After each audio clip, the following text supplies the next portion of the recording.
Hi అందరికీ! ఈరోజు దొండకాయ మసాలా కర్రీ చేద్దామా? ముందైతే దొండకాయల్ని బాగా కడిగి, దొండకాయ ముందు వెనకాల కట్ చేసి వీడియోలో చూపిస్తున్న విధంగా కట్ చేసుకోవాలి. తర్వాత మసాలా కోసం స్టవ్ వెలిగించి కడాయి పెట్టి పల్లీలు, నువ్వులు, ధనియాలు, ఎండు కొబ్బరి, షాజీరా వేసి గోల్డెన్ బ్రౌన్ కలర్ వచ్చేదాకా వేపుకొని పక్కకు తీసుకోవాలి. తర్వాత వేరొక కడాయిలో కొద్దిగా ఆయిల్ వేసి కట్ చేసి పెట్టుకున్న దొండకాయ ముక్కల్ని వేసుకోవాలి. దొండకాయ ముక్క మెత్తపడేదాకా మూతపెట్టి మగ్గనివ్వాలి. ఇది మగ్గేంత వరకు నెక్స్ట్ అయితే ఒక చిన్న నిమ్మకాయ సైజ్ అంత చింతపండు నానబెట్టి, చింతపండు రసంని బాగా పిసికి ఆ రసాన్ని పక్కన పెట్టుకోవాలి. ఇప్పుడు ముందుగా వేయించిన వాటిని మిక్సీ పట్టుకొని మెత్తగా పేస్ట్‌గా చేసుకోవాలి. దొండకాయ ముక్కలు మెత్తపడ్డాక వాటిని ఒక ప్లేట్‌లోకి తీసుకొని పక్కన పెట్టుకోండి. ఇప్పుడు అదే కడాయిలో తాలింపులో జీలకర్ర, కరివేపాకు, ఇందాక పెట్టుకున్న మసాలా పేస్ట్‌ని వేసి బాగా కలుపుకోవాలి. ఇందులోనే కొద్దిగా పసుపు, ఒక స్పూన్ కారం వేసి కలుపుకొని, చింతపండు రసంని పోసుకొని ఒక 5 నిమిషాలు బాగా ఉడికిన తర్వాత దొండకాయ ముక్కలు వేసుకొని కలుపుకోవాలి.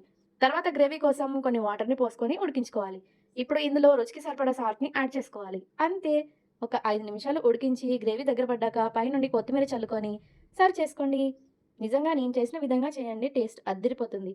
ఛానల్‌నైతే సబ్స్క్రైబ్ చేశారా మరి?